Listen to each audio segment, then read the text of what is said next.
Now, I don't have any kids, but I imagine the hardest part is pretending to give a shit. Let me tell you, I got one on the way right now. A little bit of a spoiler. Is it? But it's already hard to deal with. Yeah. Hey, man, congrats on the sex, dude, up top. Hell nice. yeah. Oh, hey, what's going on, guys? My name is Fred Stewart, and welcome to Haunts, Graves, and Omens. With me, as always, my lovely co-host. It's me. It's Taylor. Hi. And joining us in studio, Mr. Marty Cowick. It's me, Marty. It's you, Marty. We're still working out camera issues, so if it's a little framey, I do apologize, but We're doing our best. we're doing our best, and we're out here. We're having a blast. Marty, welcome to HGO Studios. Thanks, Fred. I came here to talk about the capybaras. Now, Shut the fuck up. You're not thinking of a capybara story, okay? listen. I want to make that clear. Yeah, we're here to talk about capybaras, but I'm here to talk about a New Hampshire woman who is arrested for urinating in grocery store food and filming Ooh. it. Last week we did cover the Northeast Portland serial pisser, and which Marty, you might not know this story, but it happened. It happened a little while ago, where a man in Northeast Portland was was going to put his recycling out, noticing that Waste Management was not picking it up. He goes out there to try to find out what's going on, and he finds jugs of urine. Turns out Portland has a piss bandit. That's dope. It's pretty cool. He masks up and he drives a BMW. Now, a New Hampshire woman was arrested on Friday after police found footage of her urinating on food products at a grocery store among a trove of online videos documenting similar disgusting acts dating back 4 years. Jesus Christ. So Kelly Tedford, 23, allegedly tainted a slew of products at the Manadoc Food Co-op in New Hampshire with her urine, costing them a total of $1,500 for the ruined products. Where was it? What was the address? Manadoc. Where is that at? New Hampshire. Oh, I thought you said Portland. Oh, no, the Portland pisser. No, the Portland pisser, somebody Damn different. it, I was hoping it was Portland. I was going to say, I got to go. Yeah, take a look. That's her right there. Oh, I okay, gotta go never mind, grocery never mind, shopping never right mind. now. Yeah, she's got eyes of someone who would piss on food in a grocery store. Yeah. Yeah, this does come from the New York Post, but grocery store had to issue a recall for organic quinoa, cornmeal, polenta, coconut shreds, and raw walnuts after Tedford had apparently pissed all over said products. Sounds like they're like a fucking Trader Joe's or something. Yeah, they seem like what's the New Seasons? It seems like that kind of vibe. Yeah. But basically, she's been posting videos on the internet of her pissing on foods, and honestly, in this day and age, dude, sorry. Eggs are expensive, dude. I'm sorry. Oh, yeah. You said that she's been doing this for like 4 years. Yeah. 4 years? And she's been Yes. posting it online, and they just caught her? Well, she started posting it, I'm assuming recently, but they found it documented at least 4 years. I don't know if she's been pissing for 4 years. I assume. I assume so. Listen, when you got to go, dude. And if we want to get these sales, dude, on walnuts and, all these other foods. Quinoa, dude, you got to be pissing. Microsoft went down 3 points. And Taylor had a story about a capybara, I believe. Yeah. So this is from Costa Rica. Costa Rican police seized 5 capybaras, crack cocaine, and marijuana. Wait, the capybaras had the cocaine and the marijuana? Capybaras are smoking crack, dude? I guess. Oh, yeah. Costa Rica, that's where I'm going to go. So they chased down a fleeing vehicle on a highway along Central American Pacific coast on Thursday. Uh-huh. I mean... Oh, so this is in the U.S.? No. Costa It Rica. seems like something that would happen in Florida, though. Does seem like a Florida-based crime. Yeah. Are there capybaras in the U.S.? I don't think so, right? Yes. Well, I mean, they're not native, but yeah, people have them. I can ask my buddy Earl, dude. I bet he has one. Maybe. I've known people who have capybaras. I mean, I just legally didn't know you if can they have were, them in Oregon. if they were in the wild anywhere in the U.S. Like, I know they're not native to the U.S. No. We got those big water rats, dude, here, Yeah. That's basically a Nutria? capybara. Yeah, Nutria. Yeah. That's like a capybara, but like it's capybara Scarier. that smokes meth. Is the nutria also considered a rodent? Yes. Yes. But it's not the world's largest. Yeah, it's not even a tree, dude. It's a fucking liar. So you were saying... So these are also they're not native to Costa Rica, the capybaras. So they just had him in the car. That's cool. The Public Security Ministry said Thursday that possessing, transporting, or trafficking them is illegal. And the agency said that it had never recorded another seizure of the animals. 2 men in the vehicles, both had criminal records, were arrested. And police action was important and shows the concurrence where the drug world coincides with the introduction of non-native species. Why did they have capybaras, crack, and Dude, if there's nothing I hate marijuana? more, it's learning a lesson. You know, like, you could have just left a story at, there was capybaras smoking crack in a car in Central America, and I would have loved that story. Well, That would have been story of the year, but then I got to learn a lesson about, like, well, they're, endangered or whatever, dude. all I said was they're not native. Now do your Trump banning capybaras from the U.S. because they're criminals and they have crack and marijuana. And They're eating the crack. Listen. They're eating all the aquatic stuff, and I hate that. I don't know what capybaras do. What do they do? Why are they here? You're gonna see the doing camera rodent like getting really like framey, and I do apologize because I'm still, like I said, I'm still working on the camera stuff, and so that box is gonna be up there for a minute. So just ignore us. Yeah. Okay. Ignore us and just stare at the box. I do have one final story before we continue. Okay. You know, times are tough, and some people are turning to lives of crime, and that is the case for Mr. Brian Harold, who's 20, who was captured after committing a burglary because he stepped in dog poop, and they were able to trace him back to his residence. So the crook has now avoided jail after he admitted a spree of crimes, including attempted burglary, 2 thefts of motor vehicles, attempted theft, and 3 counts of vehicle interference at it looks like a British court here. When the police caught the 19-year-old, he had been wearing the same shoes he had been wearing when he left the dog shit print. So, it's pretty cool. He had apparently had stolen a nail gun, cordless drill, and a charger worth a total of $795, and from a parked van on August 27th, 2024. So it just goes to show you, pick up your poop. What was his name? His name was Brian. Okay, you play Brian and I play the judge. Oi, governor! I stepped in shit now, innit? Well, you really stepped in it this time.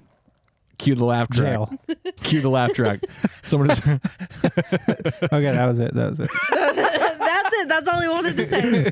That was it. It's like Marty never left the podcast. Great. That's all he wanted to say. It's still as funny as ever.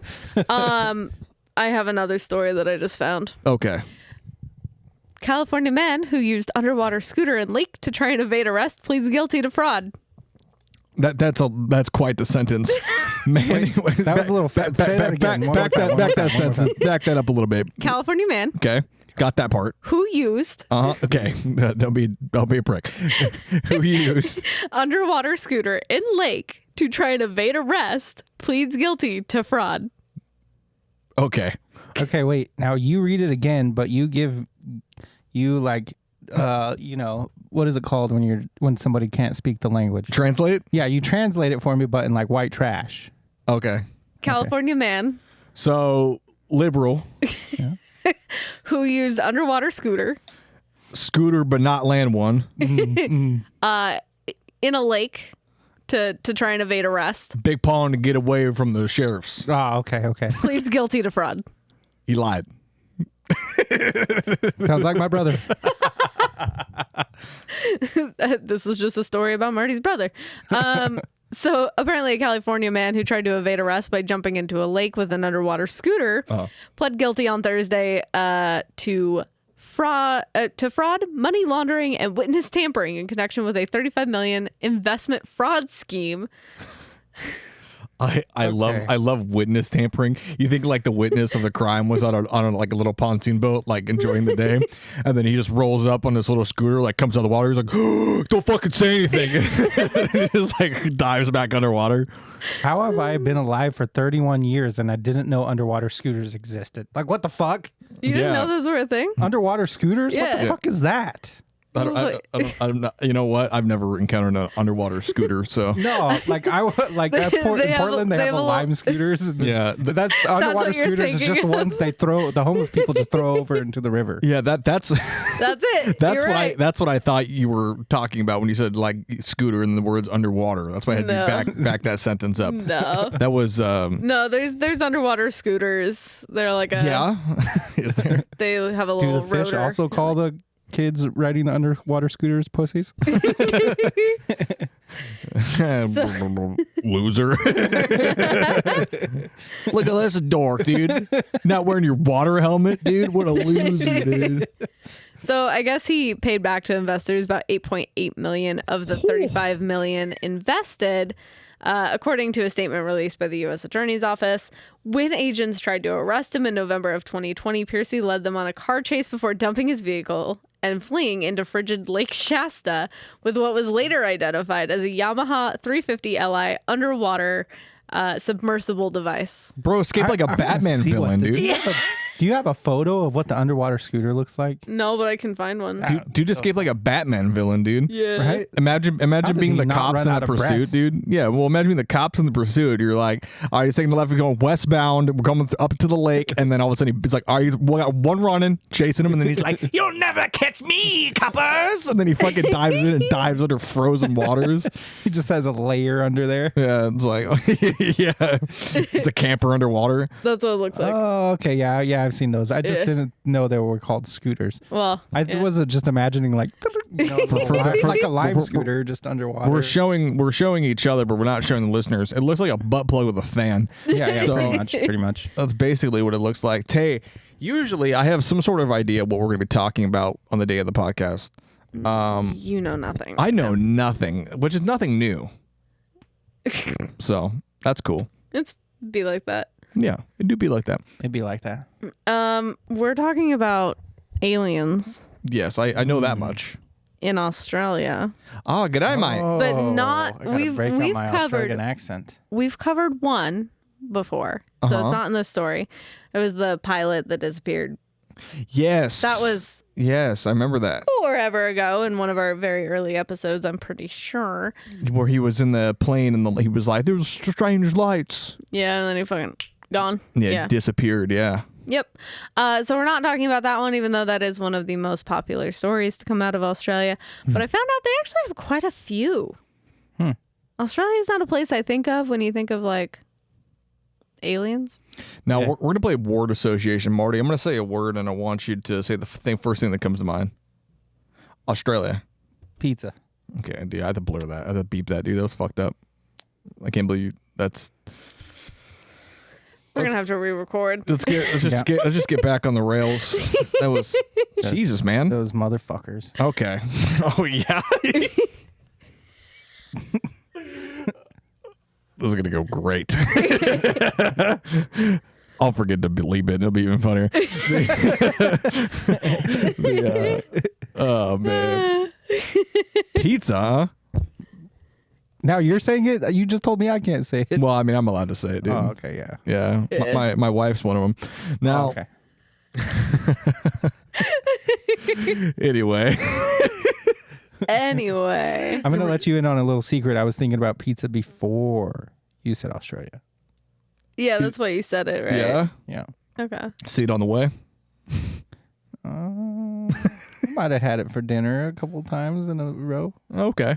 Couple Hell times yeah. in a row. Couple times in a row. I'm not even lying. I like how it's like And they were from the different way places. you It's not word like it I is got- not like, not like oh, I I had got it like, 2 or 3 times a week, like a couple times in a row. I think you're like, it's been a couple weeks. yeah, no. It's been a couple weeks. And Yeah, it's also not like I didn't have leftover pizza. I ate it from 2 different places. okay. Yeah. All right. That's great. Be like that. So we're gonna start with the newest stories first, Sure. and then go back in time. Okay. Because that's how I put it in here, and I'm not changing it. So Back in time. You want spooky ambience? sure, fuck it. Let's get spooky ambiance. Look at that. All right, so we're gonna go to the year 2012. Do we have to? I think that was a dark time for everybody.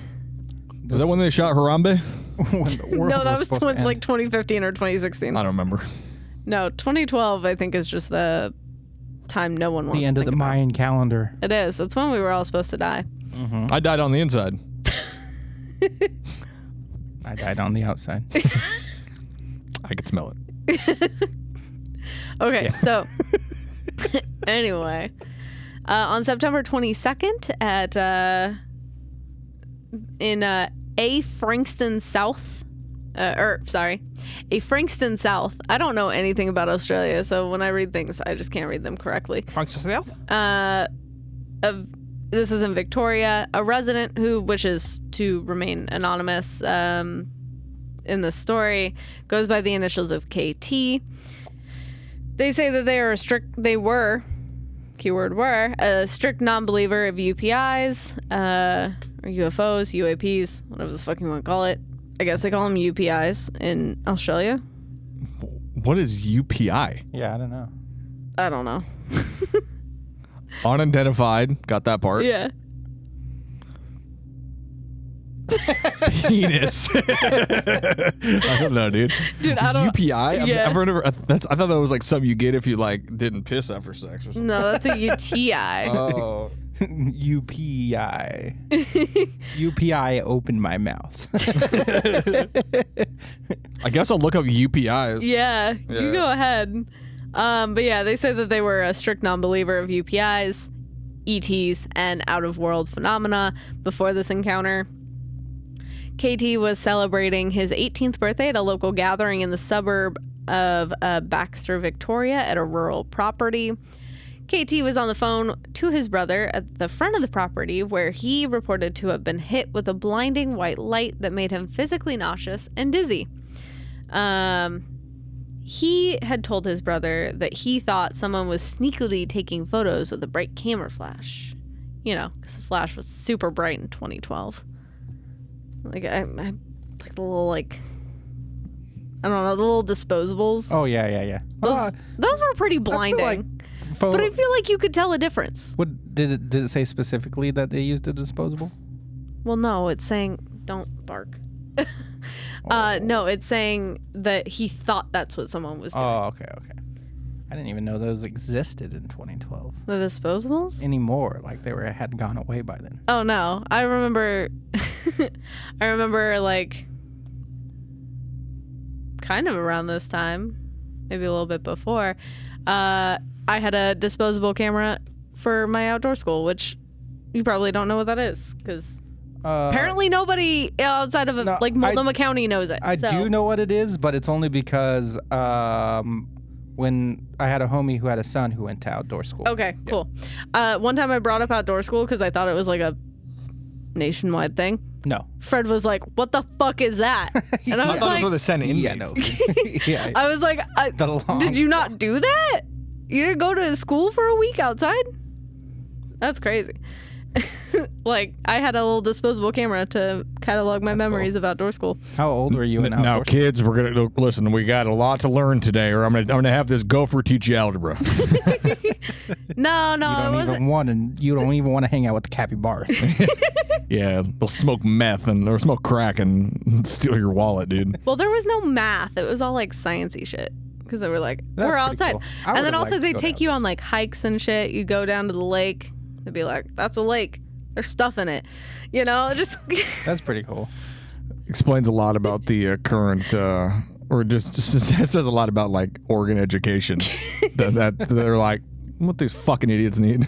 Okay, you know what? Send them outside. No, okay, so you know who was teaching the outdoor school?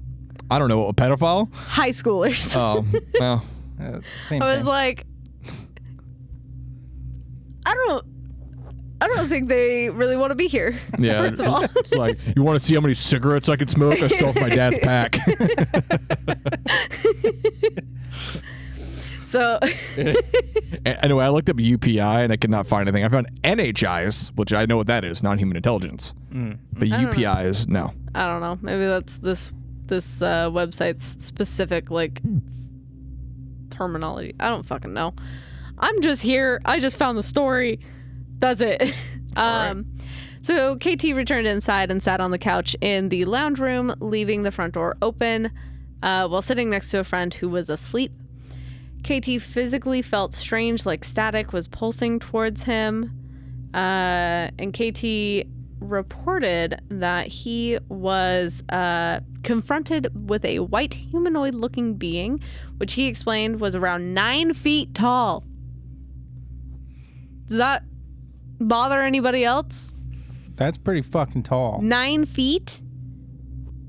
That's like one more than 8. It's one less than 10. Yeah. You guys are very smart. Good job. Yeah, I like to think we're the smartest people in podcasting. You know, a lot of people have said that. Thanks. I'll be here all of the next couple hours. Yeah, I'll leave for the next episode or so. Yeah. I'll be here all episode. Yeah. Yeah. So he's 9. So this 9 foot tall being is just there. Yeah. He's just hanging out. He's like, "What are you doing, mate? What's going on? Hey, mate." So he reports that the experience was like the most fearful yet profound moment in his life, and reported that he felt like he was in an intoxicated daze, such as like waking up confused from a long nap. I think I'd be fucking terrified instead of being like, huh? What fucking year is it? You know? Do they have the NBA in Australia? You know what, dude? If not, dude, let's get this dude drafted, dude. Right? Like, I mean, like something, dude, or like maybe like what's a good sport for aliens to play, dude? You think like Definitely basketball. Badminton? No. Well, if they're 9 feet tall, basketball. Absolutely basketball. I don't know. Badminton might crush, dude. Yeah. Yeah. They would kill in volleyball. Fucking A. You fucking slam it down over the net. Fucking sent. Yeah, and then you score one on them, and then they're just like all the other teams like fuck, and then the aliens like and just vaporizes the other dude. Sorry, Terry, you did not spike the ball as planted. Like, oh. Or Gomer. What's an Australian name? Ted. All right, dude. Ted. Oh, yeah, mate. Ted. Ted, continue your story about the 9 foot tall being. All right. So, KT reported during an off-the-record interview, which shouldn't that mean that's not in this? If it was off the record? Yeah, but anyway. I don't know if you know this, but journals lie. I know. At least they didn't actually use his name. So he reported during an off-the-record interview that he had tried to scream and gain the attention of his friend sleeping next to him, although KT was physically paralyzed and immobilized to do so. However, he realized he wasn't immobilized mentally, so KT had communicated with this 9 foot tall creature through telepathy. You know, it's not the first time I've heard that happening. So, No.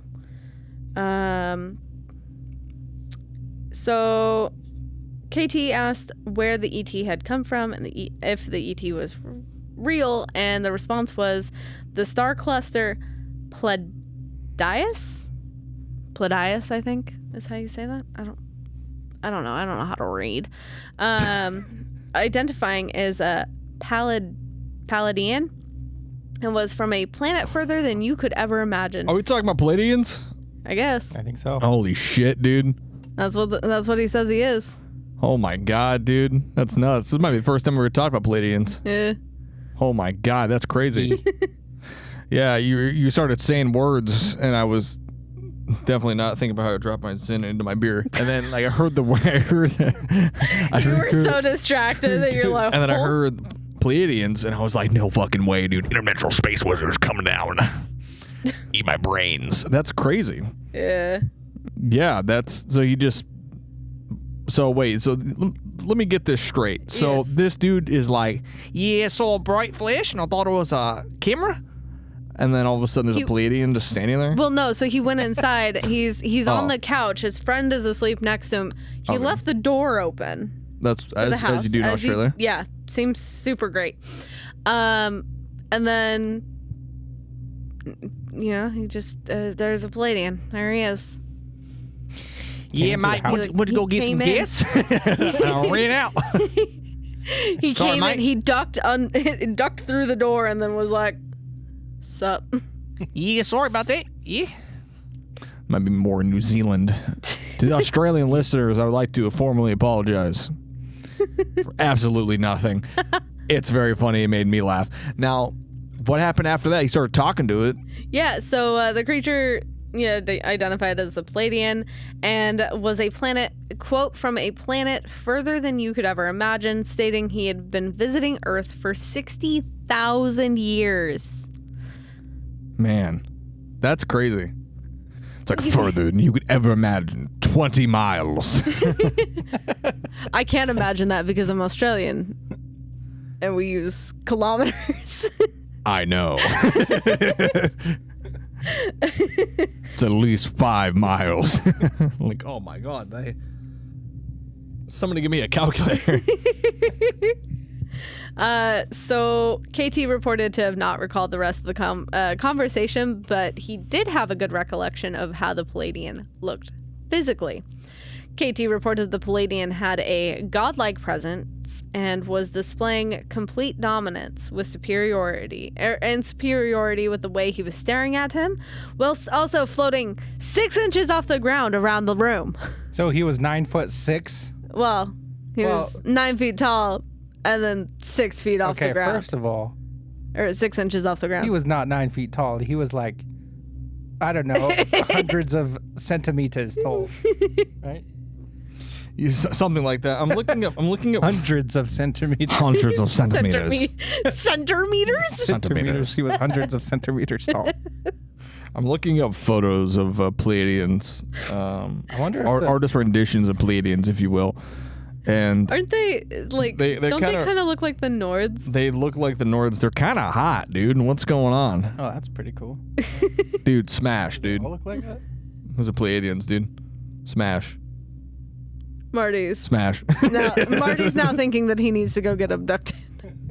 Now, here's your ways to get proed, Marty. I wonder, because you said they were speaking telepathy. Like, yeah. Do you think the Palladian also spoke back with telepathy in an Australian accent? No, he probably just sounded like himself. What? Probably just sounded normal. Well, what is normal? Because if they were to be able to communicate with each other, they would have to understand. You think normal you'd have an Palladian accent.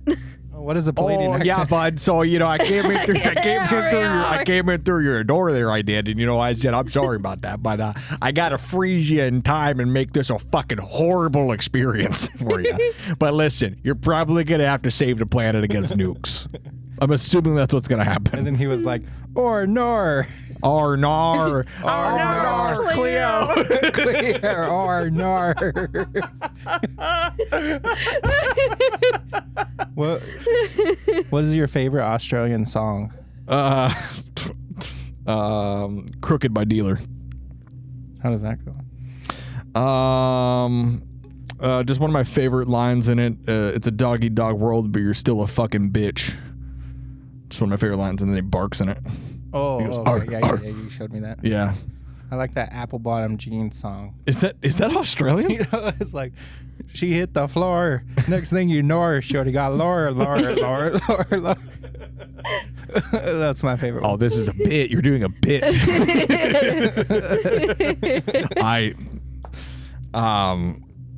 Straight out of Compton. I'm not doing it. Okay. Also, yeah. What's up? What's going on, Tay? Also, I was thinking about how this dude's 9 feet tall and then also 6 inches off the ground. How fucking tall is the ceiling? Like 200 or so centimeters. well, I'm assuming.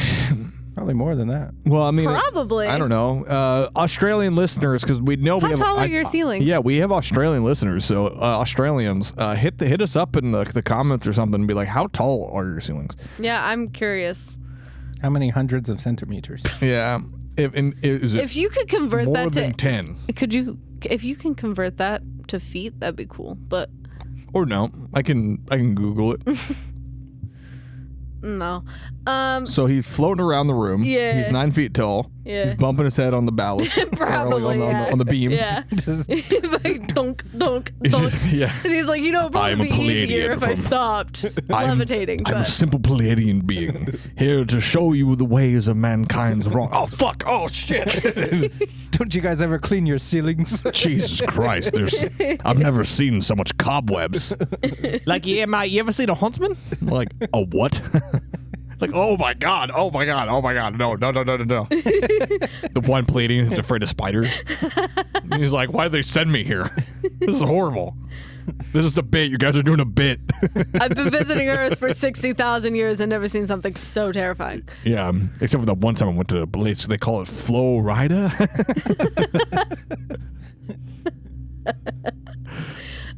So KT had reported the Palladian was muscular, tall, huge blue eyes, twice the size of a Hot. normal human being. Chalk white skin, chalk white medium length hair that moved in directions like numerous baby snakes. That's pretty cool. Medusa. No further questions. Smash. A long chin with small lips, a blue electric aura radiating off of the being alongside a shiny light blue suit with no seams. I fucking spit my drink when you said long chin, small lips. I was not ready. Because like so far I'm like, because like all the artist renditions I'm like, hot dude, looks good, and then you're like long chin, small lips. I'm just giving you the description I got. Yeah, dude, no, that's hot. Did you? KT reported that it felt like his fingertips were radiating electricity when he was in the presence of the being. KT had said that the being had disappeared as quick as he appeared, although when KT was mobile and able to move again, he reported that the time on his phone was 3 a.m. Therefore, the encounter was 90 minutes long because it started at 1:30 in the morning. 90 minutes? Yeah. It's a long ass encounter. Yeah. What's that in American time? How many centimeters is that?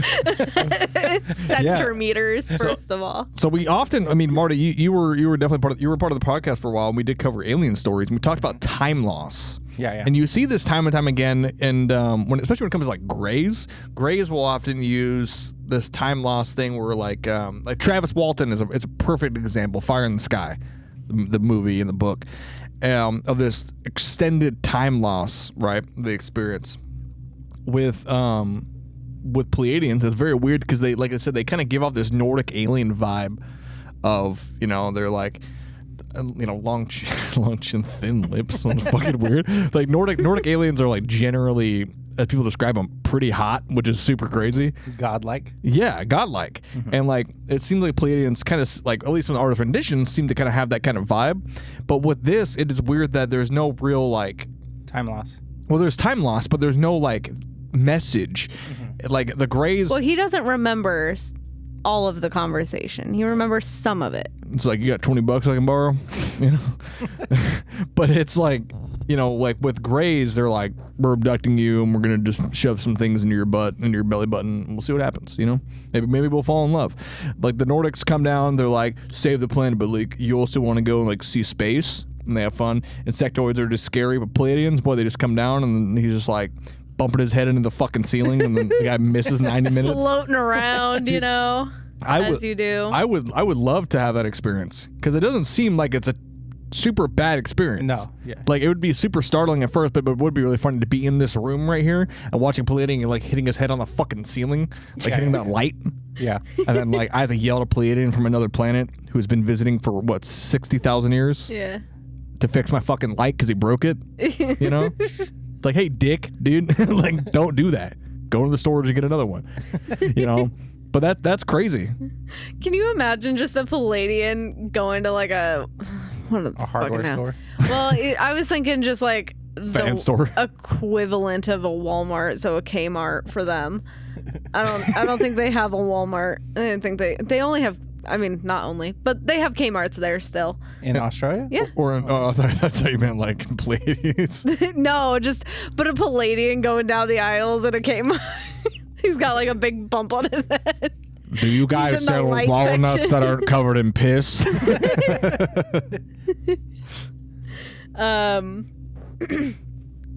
So KT had woken up his friend after the encounter, and his friend was reported to be in a complete daze and couldn't pronounce his words properly. Arnar. Listen, they were also at there's something about a party too, so he very well could have been Inebriated. absolutely blasted. Who knows? Are you trying to dismiss this guy's encounter? No, I'm just saying his friend either could have Passed out. Yeah. his friend either could have been a little fucked up from the alien, Uh-huh. or he had too much bruise.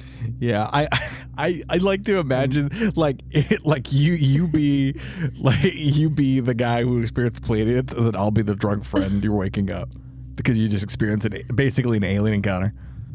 I'm the guy who experienced the alien. Yeah, and I'm just hammered asleep. Bro. Or nar. You're never gonna guess what happened. Arnar. And then just like constant vomiting. Like, oh no, the aliens got him, dude. There was an alien here, and he pulled down your pants, and he probed your butt with his penis. Yeah, it kind of looks like it's just my wallet. Yeah, the Palladians said that you thought it'd be really funny to see you pull your own wallet out of your ass. Yes, officer, I got my ID here. So his friend also broke out in a severe body rash for the next, it says fortnight, that's 2 weeks. So for the next 2 weeks, he had a rash just all over. They're living in Civil War times, dude. Dude, I don't understand why we still say fortnight. Just say 2 weeks. It's Fortnight the same battle amount pass. it's the same amount of syllables. Also, Palladian STDs. Wrap it up. Am I right? Yeah, dude. Apparently Wrap it up in my brain. apparently also KT began to suffer from chronic asthma after the encounter. So, Damn, dude. not great. Smoking that chronic. He's KT like- that's the one thing they don't mention in the story is he's smoking 2 packs a day following his alien encounter. honestly valid, dude. You know what I did after my alien encounter? I fucking forgot about it. That's what I did. That's fair. Started playing Modern Warfare 2 is what I started doing, dude. So KT also participated in a lie detector test because most of his family actually wouldn't believe him, nor would most of his social circle. He actually reported falling out with family and friends due to being angry that people were doubting his experience, which is something that we see happen pretty frequently. I mean, people usually don't make up alien stories, Usually. considering most of the time people are like, no, you didn't. No. Nar. Well, I mean, everybody knows that you make up alien stories to get a bunch of money, right? Mm-hmm. Yeah. That's what happens. Every time you make up alien stories or ghost story, people can make a bunch of money. Mm-hmm. Oh, wait, no, that's Ed and Lorraine Warren. No, I was kidding. No, they're demonologists. They were out there. So apparently KT passed the lie detector test with flying colors. Although the experience has affected KT in numerous ways. He has resorted to living a reclusive lifestyle for the next 5 years until he got counseling and was able to open up about his experience. That's good because when you started saying that he started resorting to a lifestyle, I thought you were gonna say he was chronically masturbating. No, recluse. Like a Marty accident. My bad, dude. Chronically masturbating. Anyway, chronically What do you have to say, masturbating, Marty? Cowick. My bad, G. So I'm still learning all these key buttons. I mean, had I have ran into a godlike figure too, I would develop a habit. I would start cranking it. Yeah. A man with a small chin or a long chin and small them lips. long chins get me going. long chin, thin lips. Imagine that thin Tinder lips. profile. So what are you looking for in eHarmony? Long chin, thin lips. Misconnections. He had those GSLs, those glarp sucking lips. Right? Pinnacle of comedy, Marty Cowick. So apparently, Jesus Christ, dude. apparently the counselor had a family friend who was a serious ufologist, who had interviewed KT. A what? Ufologist? What is an ufologist? UFOologist. Oh, Yeah, okay. yeah, ufologist. Because like, Ufologist. yeah, like Okay. ufology, and I'm a goofologist. Yeah. Yeah, I got yeah. a doctorate in being funny. Yeah. That's pretty cool. Laugh at me. Laugh at me. Laugh at me. I'm so scared. Laugh. you, I'm so scared. you need to laugh at me. I need to feel good about myself. Laugh at me. I'm so scared. No, you're not, dude. Laugh at me, dude. If you don't laugh, dude, I swear to God, my doctorate's going to waste. I need you to laugh at me, dude. I need you to laugh. Please laugh. Please laugh, dude. Please, dude. Please, Marty, please laugh. Marty, come on. All right, what's going on? Anyway, KT is now 30 years old and still doesn't know why he was chosen for such a profound encounter. So if that Palladian had a message for him, he don't remember. If he was like, you alone can save the planet, here's how you do it. And he was just like, dude. Just fucking recycle. So, KT, I heard that you. Oh, sorry. Yeah, KT, I heard that you got abducted by aliens. Yeah. Oh, I'm KT.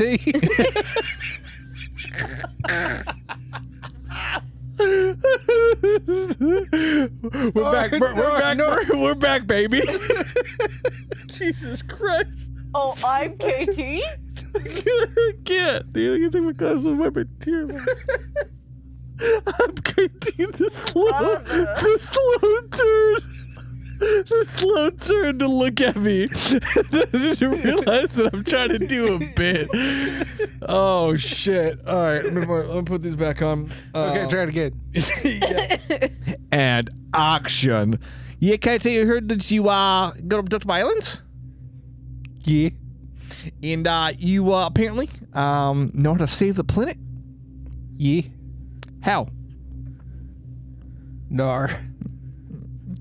Pinnacle of comedy, Marty Cowick. Great. Holy shit, dude. So is that the end of his encounter? Yeah. That's it? I mean, that's That's pretty cool. Thanks so much for joining us on HGO 152. Brother, I got more stories. Oh. Oh, Are dang. you forgetting that I said we're starting with the newest first and going back in time? Oh, yeah. I was going to say, sorry, sister, but I feel like that's gross. Don't call me Marty McFly for nothing. Yeah. Back in time. Get back there. Oh, yeah, that's right. We are going back in time. Back in time. I don't know how far back in time we should go in Australia. There's a lot of really bad things. Look at That's this true. dog just staring at me right now. She's off camera. Oh, she's on camera. She's here. I like how she sat up. She was like, me? Like, I'm here. I'm alive. So this next series of events happened on the evening of Thursday, October 4th, 2001.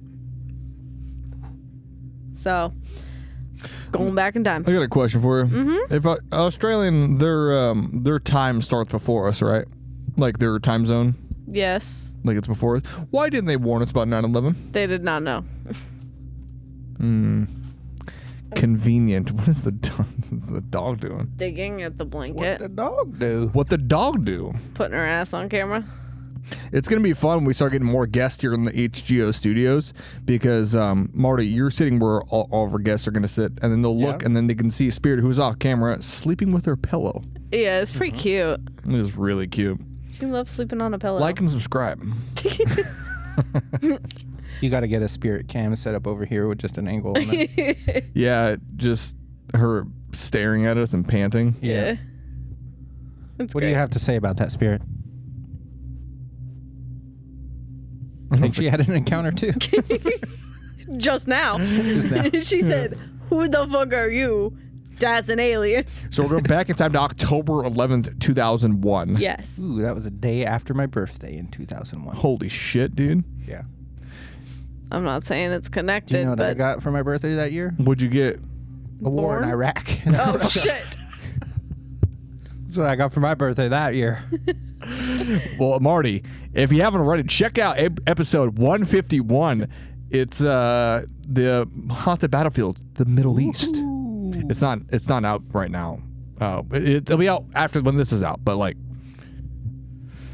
anyway, so what's going on? We're recording weird, okay? Don't mind us. So this is on a property near Tiaro known as Gundaya.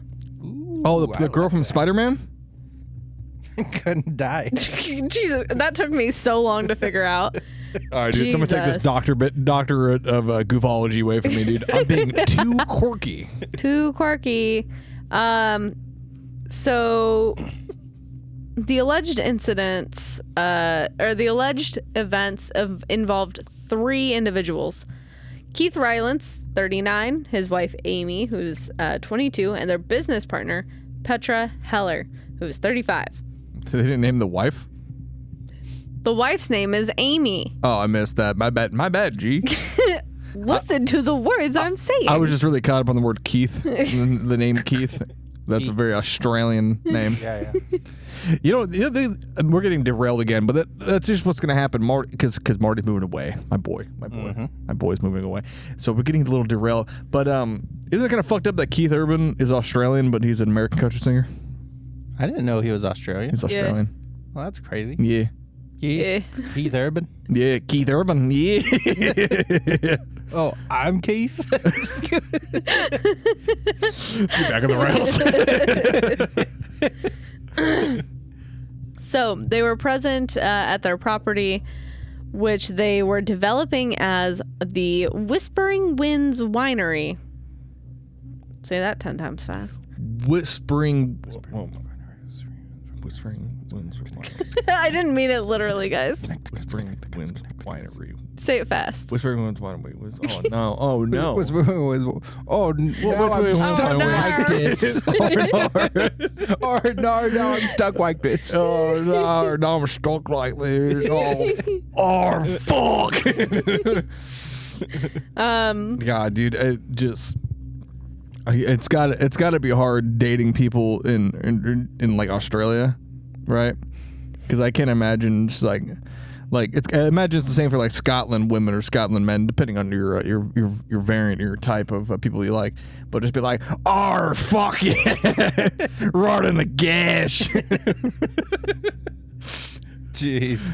The following account is based on reporter interviews with the individuals involved, as well as primary source material, such as like TV interviews. So, Keith Rylance informed reporters that he had retired to the caravan bedroom and went to sleep around 9:30 p.m. Petra, on the other hand, went to her bedroom in the caravan annex.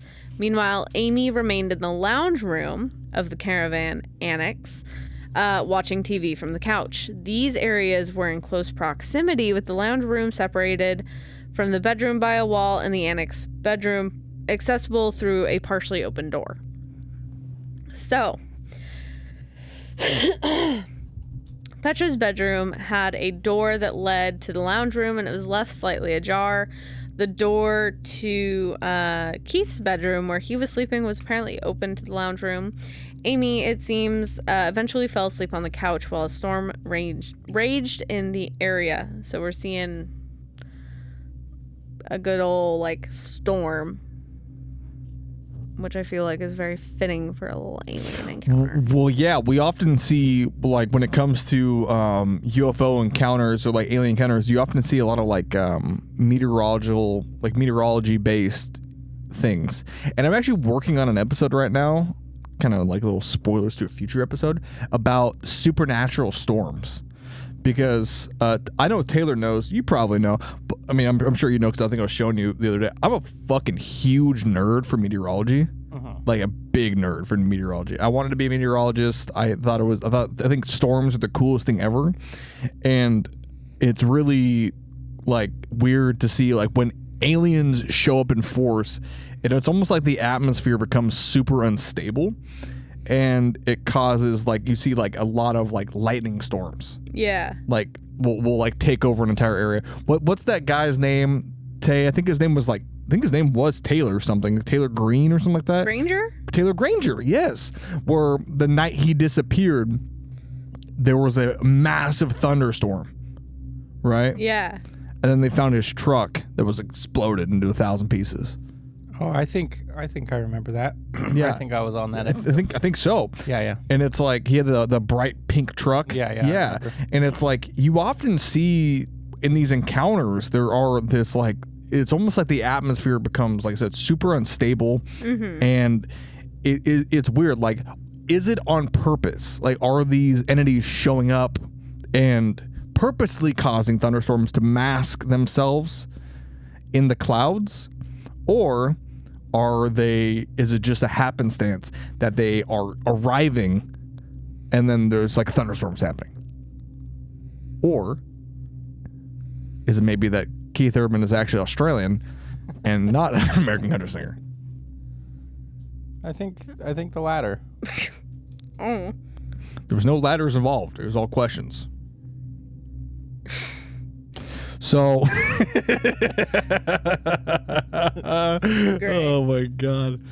The smartest people in podcasting are back again. Back at it again.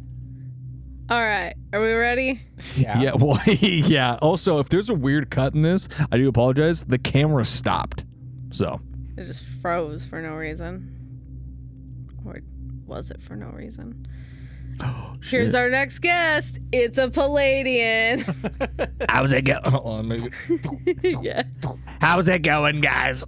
I'm a Palladian. I'm going to have backwards like me, Palladian. I'm a Palladian.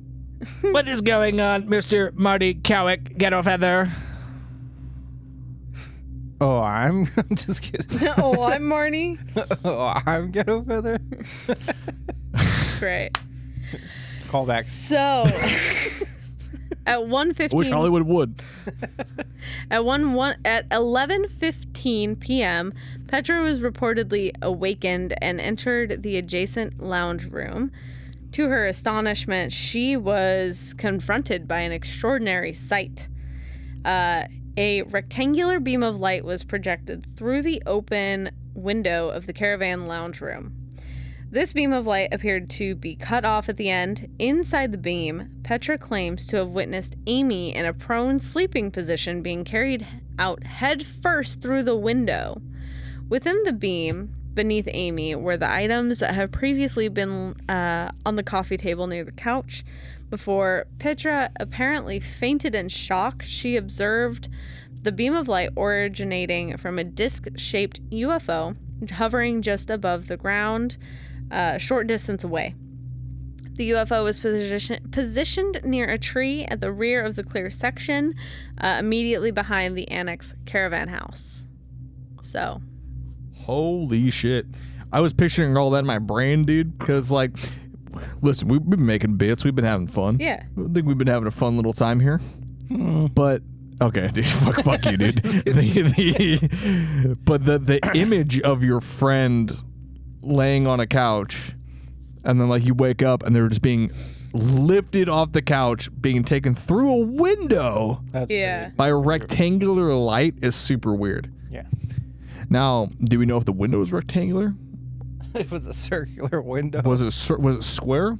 Was it hexagonal in shape? I don't know. It was a circular window. Someone didn't do the research, dude. I would have found out what it called them. A rectangular light going through a circular window. That is very strange. I mean, I think of like the what's her name? Linda Napolitano, right? Yeah. The Linda Napolitano incident, which is the most viewed or most witnessed UFO abduction in U.S. history, occurred in like Manhattan. Yeah. Back in the 70s, I believe. And, you know, she's abducted through her window. Yeah. And it's like, it's weird that these guys, or these entities, if you will, the entity, have these, have this technology to like dematerialize. Is the window open? Are they dematerializing in such a way where they're going through it?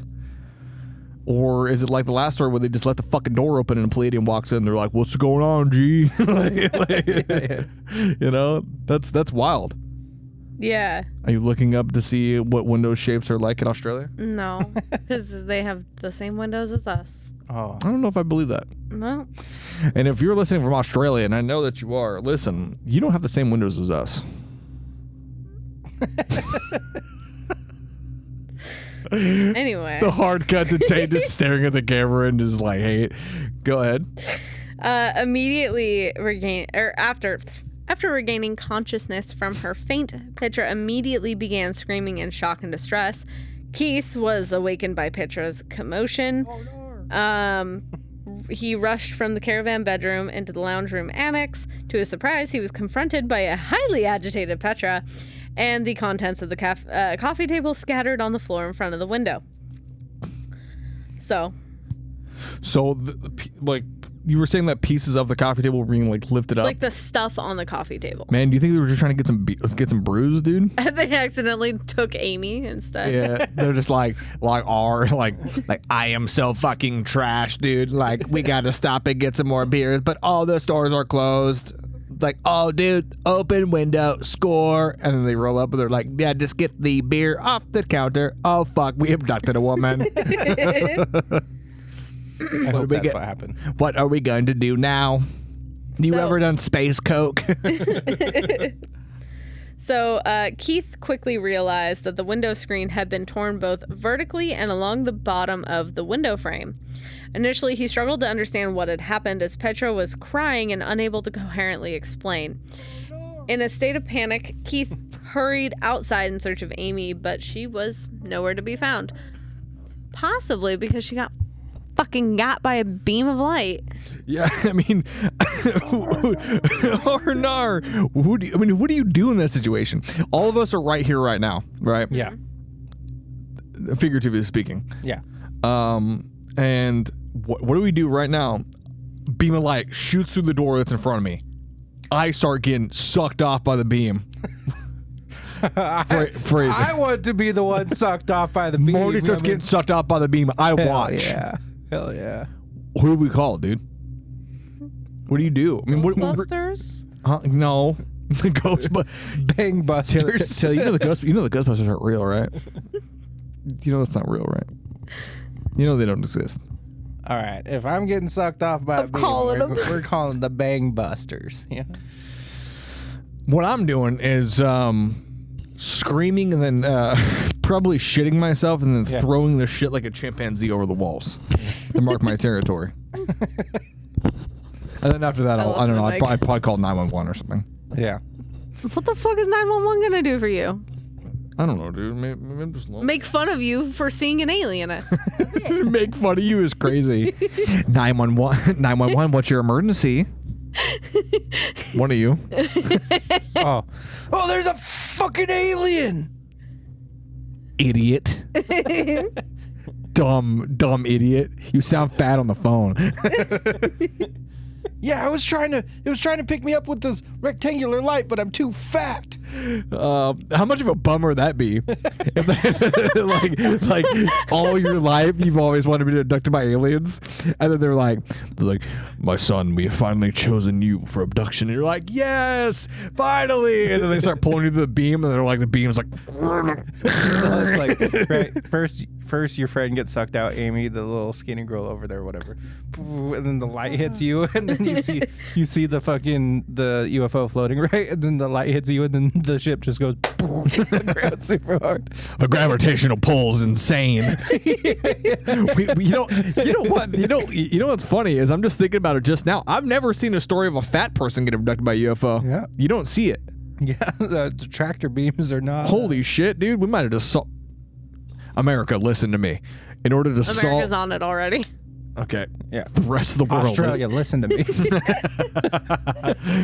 Listen, you need to be. Listen, you need to listen to me, all right? In order to not get abducted by aliens, you need to be fat. I mean, there's a reason I'm on Ozempic. I want to get abducted by an alien. My 600-pound tractor beam.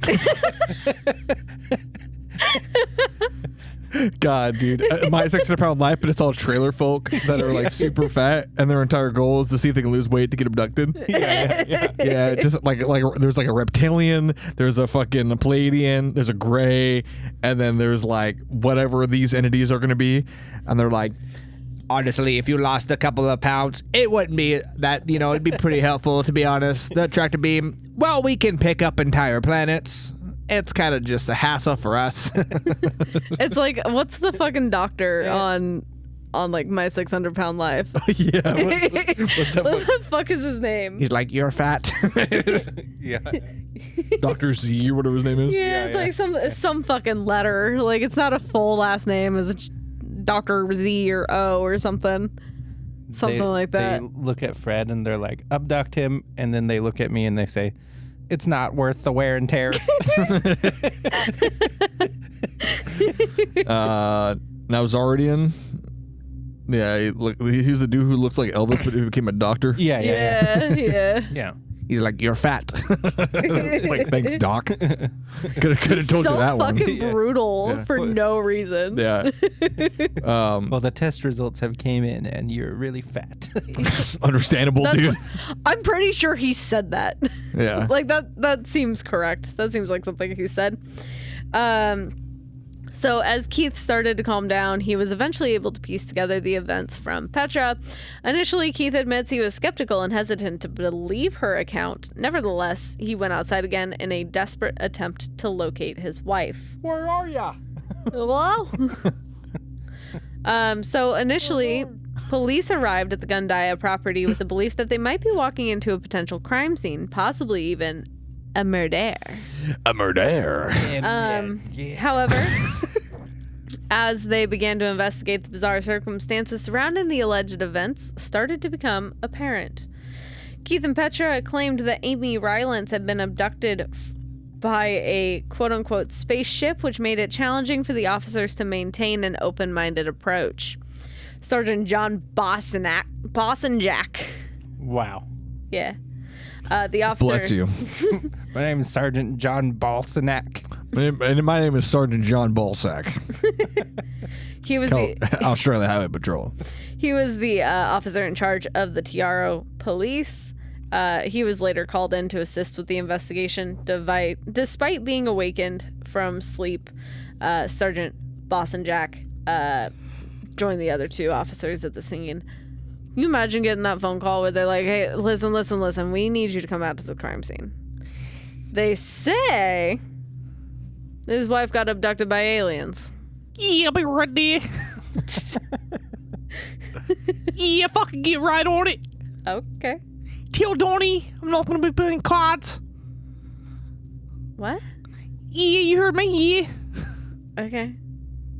I'm not going to be playing with the kangaroos. Okay.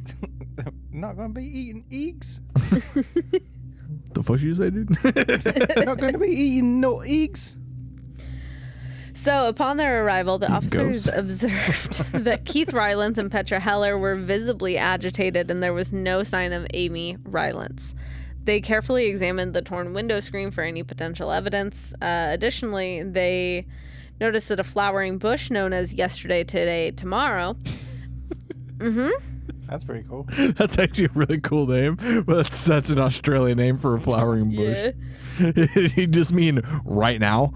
Yeah. Yeah. Could have just called it right now. Yesterday, tomorrow, present, today, future. and tomorrow. Yeah. After that, no. We'll figure it out. After that, no more. Hey, you're going to the garden store, right? Yeah. I'm going to the garden store, yeah. Can you give me a yesterday, today, and tomorrow? What? What? A yeast today?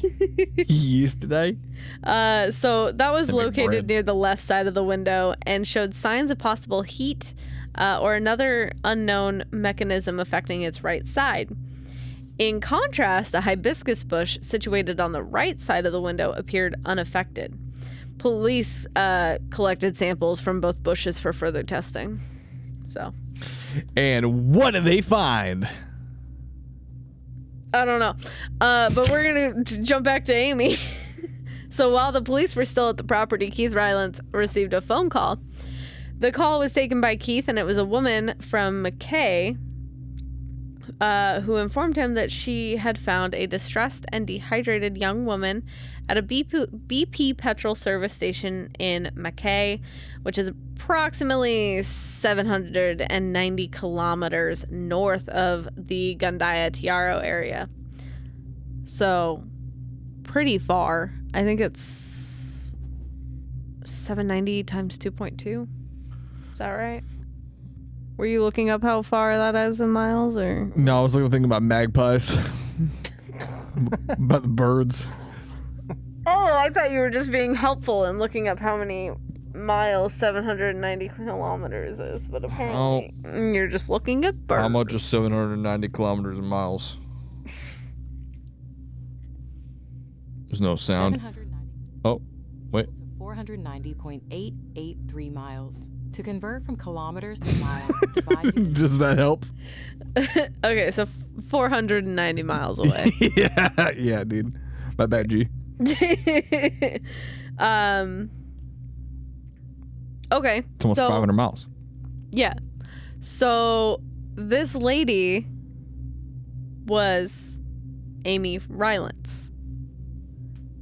So this lady found another lady distressed and dehydrated almost 500 miles away, almost 800 kilometers away,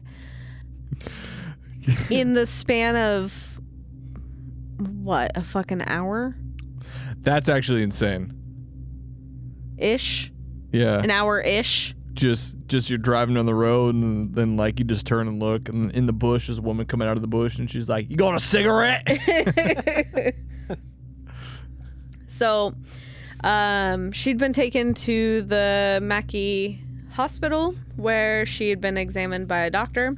Keith handed the phone to Senior Constable Maragna to speak with the caller. The circumstances surrounding Amy Rylance's disappearance led to the involvement of 3 police stations in the investigation: Tiaro, Marysboro, and Mackey. So there's a lot of involvement here, because how the fuck do you go almost 800 kilometers? That's almost 500 miles. Thank you. It's 490 miles. I did the math, and I think that I mean that is very strange. Like there's no way to travel that fast in terms of what we have on Earth. No way to travel that fast. I mean, I've heard the Chinese can go pretty fast. Yeah. Or is it the Japanese? I don't know. I don't know. They have those bullet trains. Oh, yeah, I don't know. I don't know. Well, a commercial airliner travels between 500 and 600 miles per hour. But it doesn't really seem like she's hopping on a commercial airliner. yeah, probably not. I mean, Do they have bullet trains there? You in know what? Australia? No, I don't think so. Does Australia have bullet trains? I doubt it. There's no sound. No. I was hoping I hope the AI assistant was gonna be like, "No, you fucking idiot. There's nothing there. You fucking dumb bastard." Well, because, okay, so thinking about it, like, I just went to Idaho, and that's only 500 miles. That's about 500 miles-ish. Mm-hmm. And it took us 6 hours. Yeah.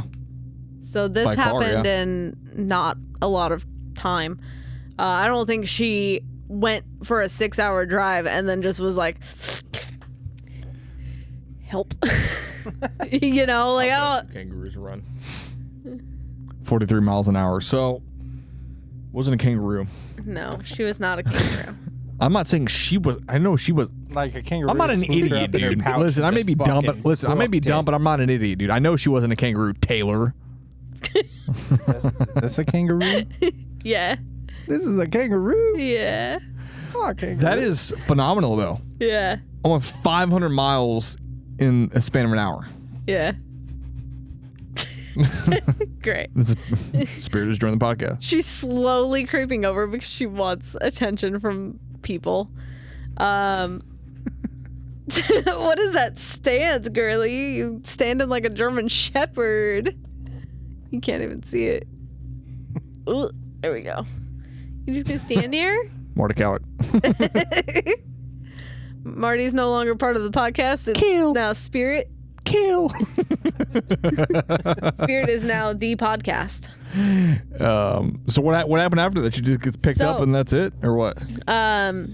So we're gonna go to Amy's statement. She has a statement that Mackey police notarized under the Justice Act. The document required Amy to acknowledge that the information she provided was true to the best of her knowledge and belief. It also stated that if the statement was admitted as evidence and she included any false information, she could be liable for prosecution. So they were just like, are you telling the fucking truth? Just telling the fucking truth. So according to Amy's statement, her last recollection was lying on the couch at the Gundaya property, and she had no memory of the events described by Petra. The next thing that she remembered was waking up on a bench in a strange rectangular room with illuminated walls and ceiling. She was alone. She called out, hearing a male voice reassuring her to stay calm and that she would not be harmed. Eventually...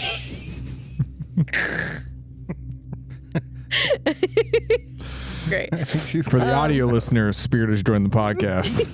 And she is sitting on my chest. In the worst way possible. She joined the podcast in a bad way. Oh, hello? Don't fuck with that too much. Come here. Come here. Don't do that. You're gonna do something and then I'm not gonna be able to speak. So she heard a male voice reassuring her to stay calm, that she wouldn't be harmed, and eventually a man approximately 6 feet tall entered the room. Terrifying. Just stuck in a strange room and a man comes in. Yeah, just been like, hey. Come on, get up here. Get back up. Come on. Thank you. The heavy panting on Mike is great. That's for our audio listeners specifically. That's for you, audio listeners. You're welcome. Our dog joined, and this is how she's joining.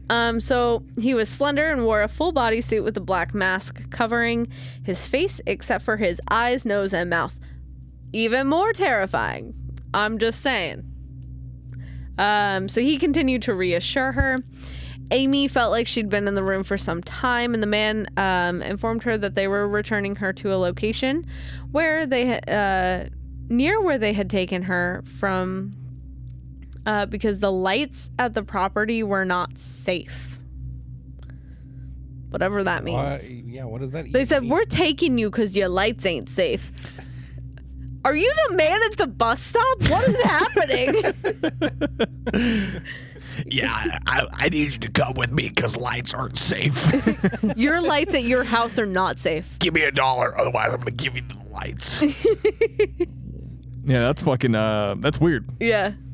So I'm gonna go on a limb here, guys. I'm gonna say that's pretty weird. it's pretty weird. I'm going on a limb here. Every time those I would lights agree. pass my car, I lock the door. Every time I... the lights go past the car, I lock the door. Oh my god. Yeah, one time a lamp tried to solicit me for prostitution. So This is the dumbest fucking podcast. she then found herself lying on a bed, and then guess what she did next? Started jorking it hard. Bitch fell asleep. Oh. I don't understand how you can fall asleep Right? when there's a man in the same room as you who's like, listen, the lights aren't safe. We're taking you somewhere else because the lights ain't safe. Lights aren't turn safe. them off then. What the fuck? Lights aren't safe, but you should fall asleep. Like, okay, RFK Jr., what are you doing here? The thing is just that when me and my family took a whale and I cut the head off of it, I knew that whale was going to be full of lamps. Oh my god. Her next recollection was waking up on the ground surrounded by trees. She felt disoriented, but she could smell the ocean. Amy mentioned tumbling through bushland for what seemed like a long time without making progress, which seems fucking terrifying, by the way. Like you're just kind of like put somewhere, right? And you have to walk through the Australian bush. Yeah, I wouldn't want to walk through the Australian bush. That sounds awful. I don't want to go through. I don't want to look at any Australian's bush. So eventually she emerged onto a road that resembled a highway and noticed a light. Oh god, a light. This silence is deafening. God. Coming from a nearby gas station. I knew one of you guys was going to make the joke, so Oh, God. She walked into the station seeking assistance, and the staff tried to help her given her condition. After Amy walked in the gas station seeking assistance, she was given water to help with her dehydration. At first, she was unable to answer questions about her identity and her location since she was disoriented. The staff had at the station asked if she'd been drinking or using drugs, and she replied that she had not. Amy expressed that she was feeling tired, sore, drained, and lethargic. Not knowing where else to go, Amy asked a woman at the service station to take her to the hospital. The woman and her friend kindly agreed and accompanied Amy to the hospital. There, she spoke with 2 officers and had a conversation on the phone with her husband, Keith. Oh, fucking Keith! Fucking saw an alien! Well, I saw you 1 second, and the next second you were out the window, and I was like, "Oh no!" Oh no! Keith! The rectangular light took you out the circular window. The strange man said lights aren't safe. Then abducted you with lights? Yeah. Well, the lights at her house weren't safe. Other lights were safe. What does that mean? Yeah. I don't know. That's I would what understand it more if if he was like, "Those lights abducting you aren't safe," but it's like, No. these lights aren't safe. The man. Yeah, the lights aren't safe, so get into my weird ship and you're gonna fall asleep.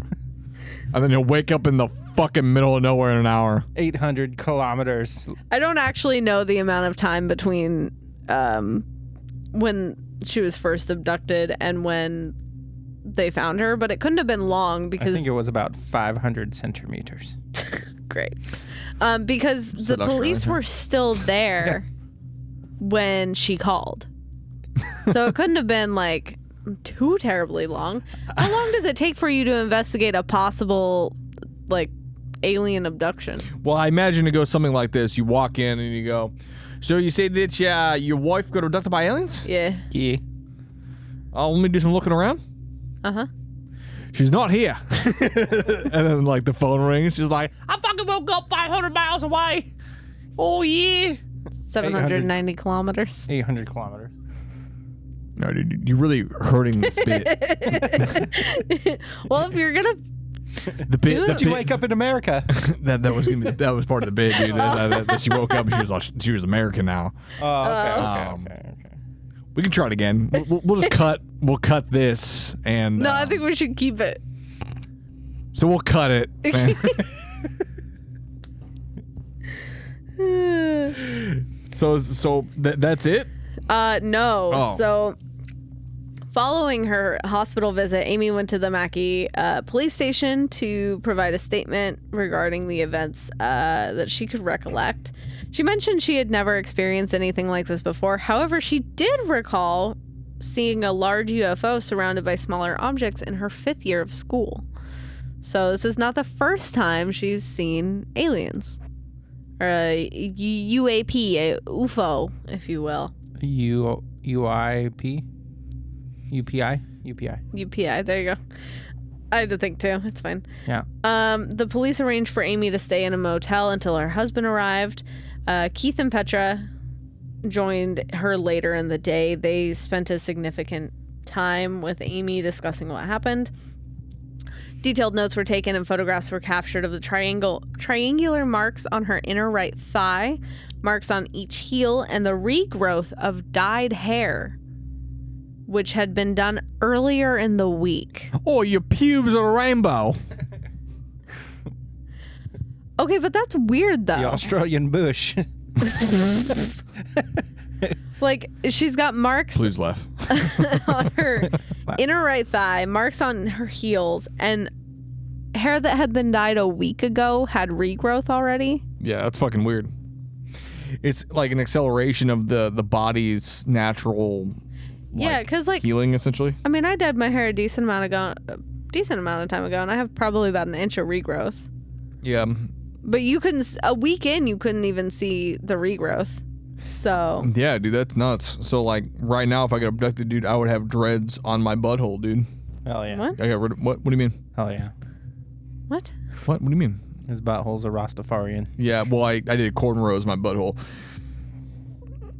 For legal reasons, that's a joke. So, It's weird that there's this acceleration of like the body's natural healing. Yeah. essentially. Which That's not something I think I've heard of. that wasn't even like the only thing. So not only had her hair started to show her former color, but her body hair had become more pronounced, indicating that like a significant amount of time had passed. So it wasn't just regrowth of her roots, but like just body hair in general, like leg hair or whatever. I'm almost wondering, like, because she didn't, like, her physical self didn't age. Right. Right? And, I mean, like, obviously what controls, like, growth of, like, hair and stuff would be, like your hormones of, like, testosterone, things like that, right? Am I right? Am I right, guys? Or, like... I'm not a doctor, but I would say... It'd be some sort of chemicals in your brain causing you to grow hair. Uh-huh. Right? Yeah, I mean, just like body chemicals, yeah. Yeah. And so it seems like there's like a weird elevated, maybe like super elevated version of that happening inside this person's body. I don't know. Maybe, time you know, of abduction. even though she didn't age visually, but like if I was to shave my legs, by the time my hair grew up back, you couldn't tell that I was any older. So, you know. I don't know, dude. Let's put it to the test. Yeah. Shave me. Actually, we're gonna wax. You get home, your wife's like, what the fuck happened? You're completely bald. Everything on you is bald. Shave me. No eyebrows, no beard. Break out your dog clippers. That's the only way you're getting a through. reverse 40.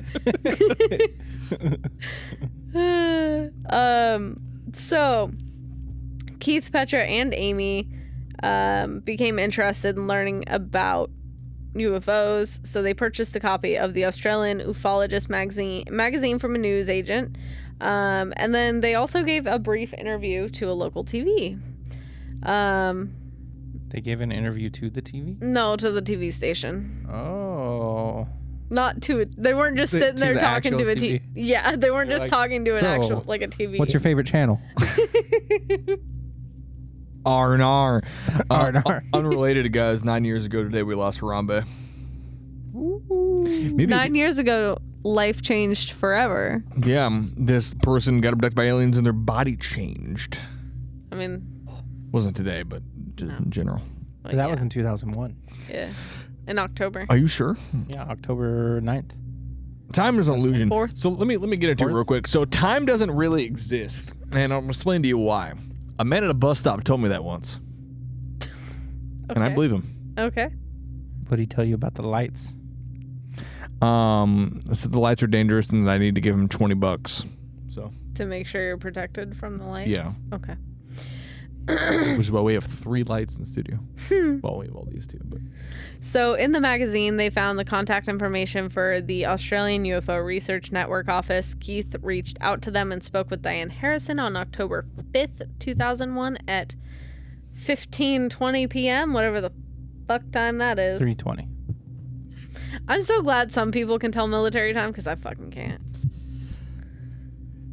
Me and Fred have had this conversation several times. Don't ask me military time. I don't fucking know it. You can say numbers. It's gonna take me a solid 2 minutes to figure out what it is. At least. Also, you don't have to put PM at the end of it because we know if it's 15, it's already the afternoon. Okay, come on. Listen. 15:20 p.m. He, along with Amy, shared their story with Diane for about an hour. Petra was asleep during this conversation. So given the complexity of the story and the mention of solid light, Diane decided to involve Bill Chalker into the investigation. My name is Bill Chalker. She contacted him on the evening of October 5th when he was scheduled to speak at a UFO conference in Brisbane on October 13th. His topic for the conference included solid light cases and scientific approach to alien abduction. Cases. I'm being moved right now. don't worry about it. Okay. Fixing angles. There's just a rectangular beam of light. Oh no. Give me $20. Oh, no. So Bill Chalker then called Keith, Amy, and Petra at the motel where they were staying with permission to record the conversation. However, Petra was still not available to discuss her part in the alleged events, meaning she was probably still fucking crashed out, tired. Keith provided detailed information to about the events, referring to the notes they had been compiling throughout the day. He described what Petra had witnessed, what he'd experienced, and what Amy had shared about her own experience. Finally, Bill had a conversation with Amy, focusing mainly on the events that occurred before and after the claimed onboard experiences. Since Keith had already provided extensive information about the latter, Bill sought additional details from Amy. During the conversation with Amy, Bill discussed her general responses, physical state, and current thoughts while regarding her experiences. Meanwhile, Keith Rylance expressed a desire to control the involvement of both media and investigators. He wanted to contact the media promptly and believed it was important to get the story out in a controlled manner. However, Bill and Diane advised him to carefully consider the possible consequences of such actions. Because he was like, I need to fucking tell everybody, but safely. In a calm manner. Everyone else is like, dude, the moment you do that, you're not going to have a good time. Well, I mean, a calm manner is definitely like the way to do it versus like standing on a street corner and be like, fucking aliens, my. You're never going to believe what happened. Did you know about the lights? Do you know about the lights? Yeah, that's not going to go well for anybody. So Keith also attempted to restrict the scope of the investigation, claiming that they didn't need to provide proof of their experiences. Although he hadn't directly witnessed the events, he believed both Amy and Petra. Considering the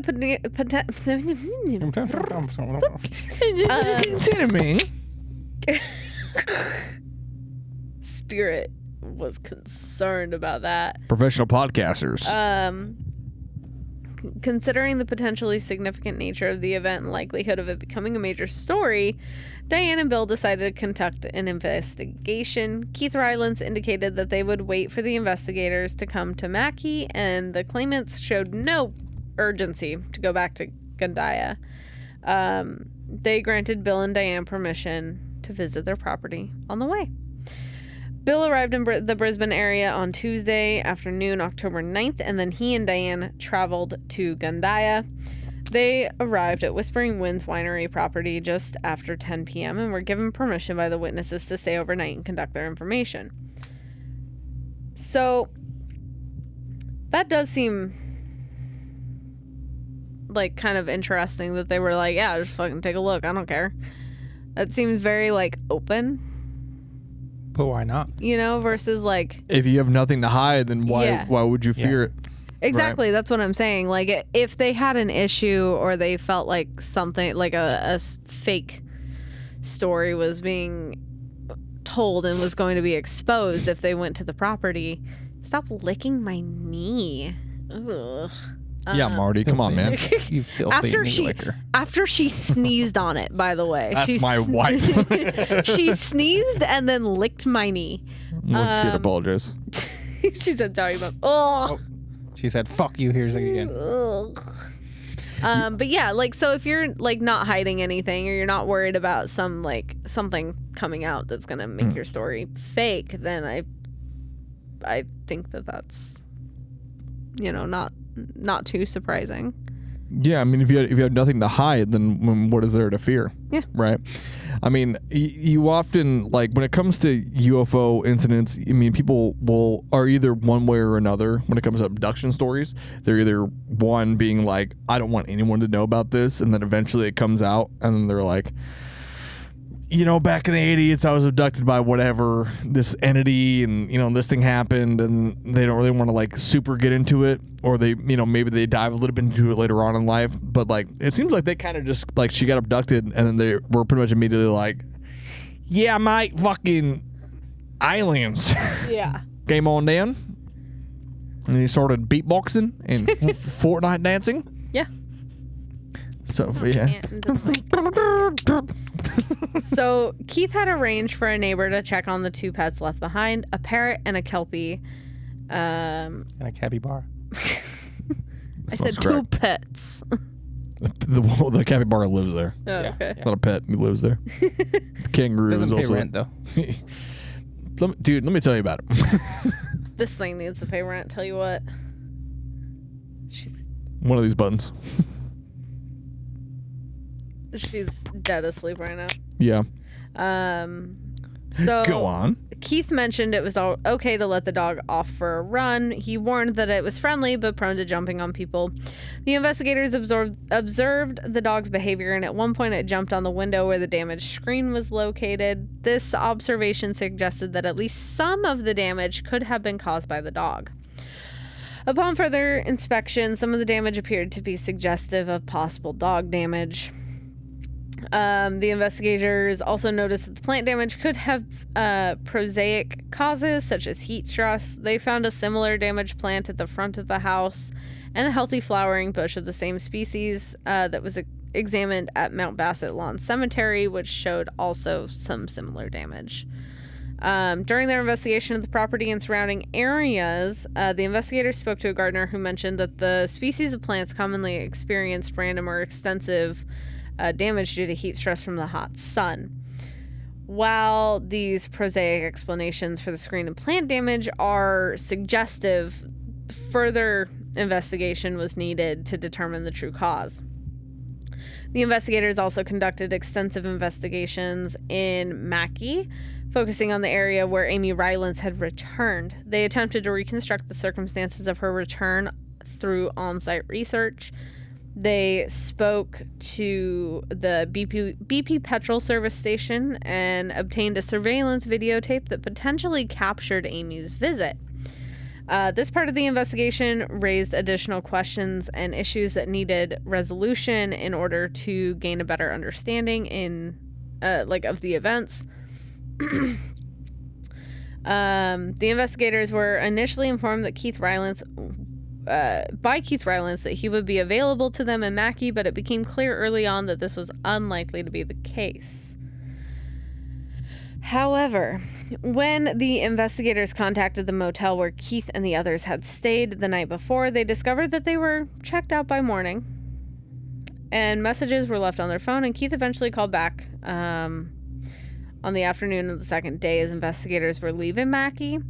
Keith explained that they had been relocated to an undisclosed location after experiencing what he described as a Men in Black encounter.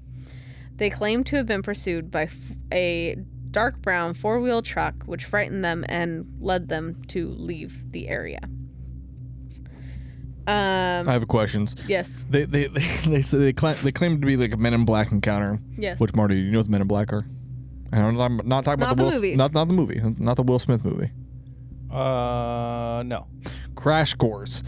Basically, Men in Black are potentially alien beings that work alongside the various world governments in order to cover up certain encounters when it comes to UFO or alien and related things. Like you would see that it happened like with Mothman, for example, or Roswell, things like that, where people would kind of show up, these beings, and they're not quite human. They kind of look like they're human, they kind of move like they're human, but there's something about them that's off, almost like the uncanny valley effect, if you know what I'm talking about. No.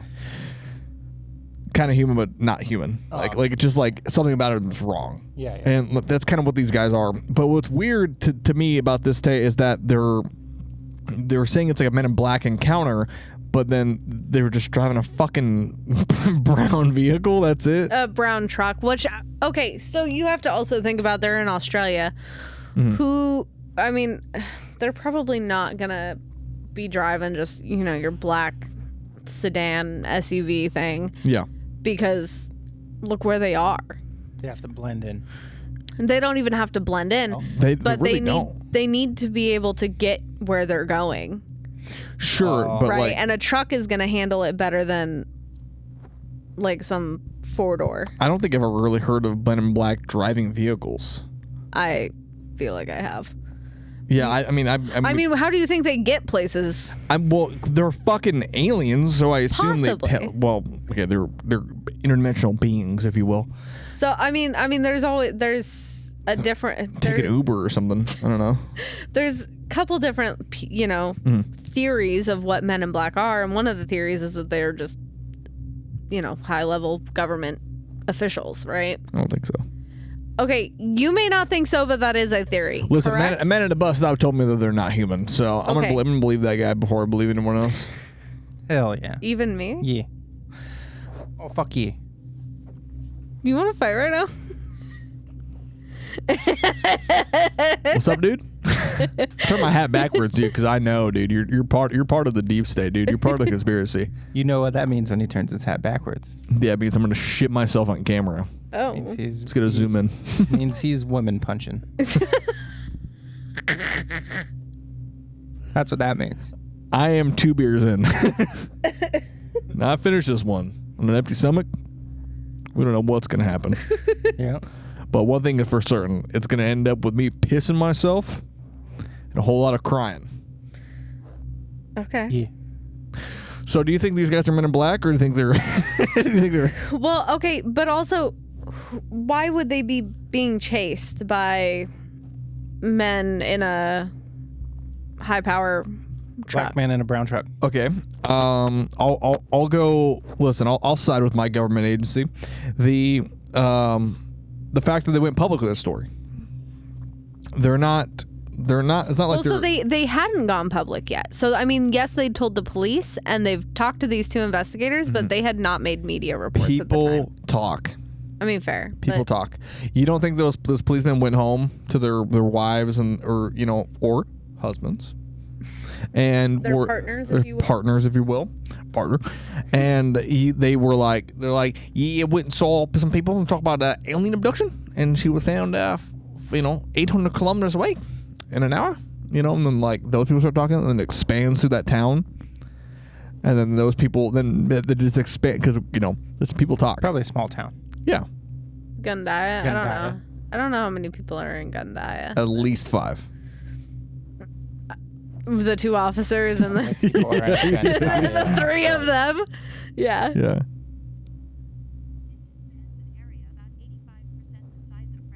What? I didn't say Kenya. Shut up. My phone's not cool. So, I mean, we know at least 5 people live there. At least 6, actually, because then you had the sergeant come in. Okay. Well, we don't know if the sergeant lives there. He might live outside of town. I don't know. But nonetheless, like, Yes. it is strange that they were chased by men in a truck, right? Like, that seems a little weird, does it not? Yeah, it's weird. It is weird. So it very well could be like a Men in Black style experience, right? No. It could be. It could be. According to a 2021 census, 89 people live in Gundaya. There you go. So, And this was back in 2001. There was probably like at least 10 less people back then. yeah. I don't know, So, there's probably a census for earlier. well, I mean, so, There's probably a 2000 census. okay. Well, I didn't look that up. I'm just looking up right now. And I'm assuming it's not much different. Yeah. Doesn't really seem like a lot's happening out in Gundaya, Australia.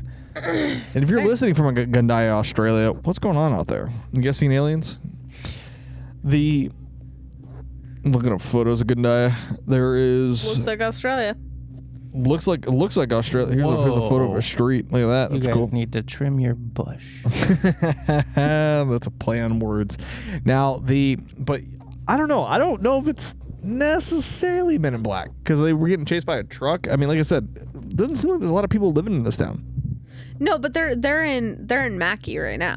Oh, They were Mackay. chased out of Mackay. See, that's the thing, though, is if it was, like a local, like everybody knows because it's such a small town, then you think they would recognize the people that chased him out, Yeah. Yeah, you'd probably recognize the truck. So Mackay has, in 2021, 121,691 for a population.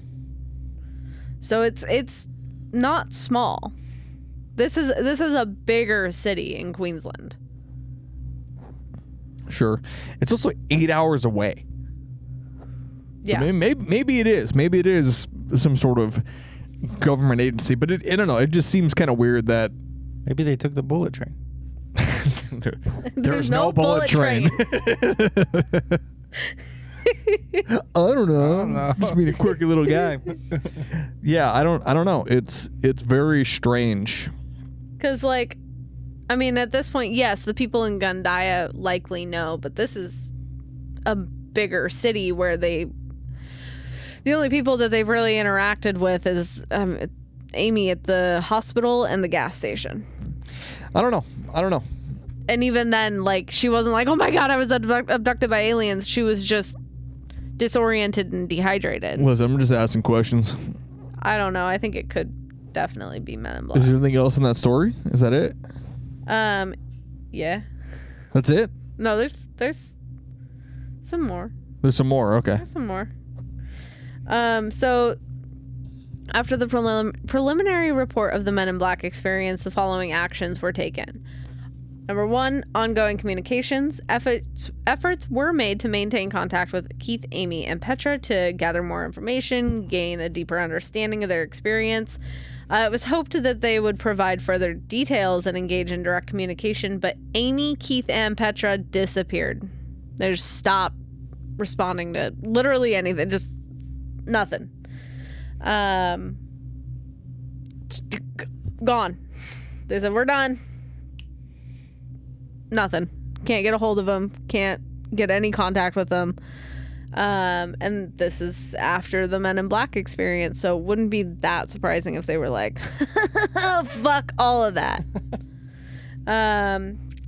The 2 was an open-minded investigation, recognizing the complexity and evolving nature of the case. An objective and open-minded approach was taken towards the investigation. This included multiple perspectives, examining available evidence, and seeking to understand the full extent of the incident. And 3 was resolution and certainty. It's acknowledged that the case was far from closed. And the resolution and certainty could only be achieved over time. The intention was to continue the investigation, address any unsolved issues and questions, and strive towards a comprehensive understanding of this whole ordeal. But nothing ever happened. You know, it's been 24 years. Almost 24 years since this incident, and you still can't get. They're not out and about telling their story. No one knows. Have you found anything about?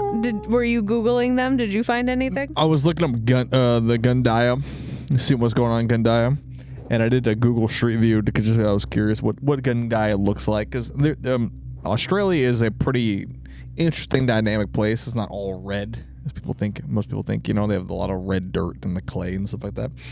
And the first thing I saw was a bus that was apparently somebody's home. So it seems like things are going. But they do have a place called the Gundy Pub. Oh, That's cool. Seems to be going pretty well, and it seems to be the only place inside Gundaya. That's pretty cool. It is pretty cool. But other than where they are and what they're doing, I assume they're at Gundy Pub. well, that's We the can thing, book it for though. $58 a night. That's not awful. So we're going to Australia. Yeah. You do what for $58 a night? Go to the Gundaya and go to the Gundy Pub. Stay the night. Oh shit! Fuck yeah! So you guys in or what? Yeah. I'm in. All right. Well, and that's. Tell your wife. I assume. We're going to Australia. I I'm not assume. moving tomorrow. I'm going to Gundaya. We're not moving. Unless we're moving to Gundaya. Yep. But yeah, no, they're still missing. And I feel like if they were in Gundaya, people would know. But there's nothing. I don't know. Maybe they just moved to some other faraway farming town. Looking at Gundaya, it looks like, I mean, like I said, there's not a lot happening. No, there's not. So I'm assuming they, kind of just dipped out and didn't tell anyone. But also, why? Right? Probably because they encountered some sort of horrible alien encounter and then we're like, it's time to leave.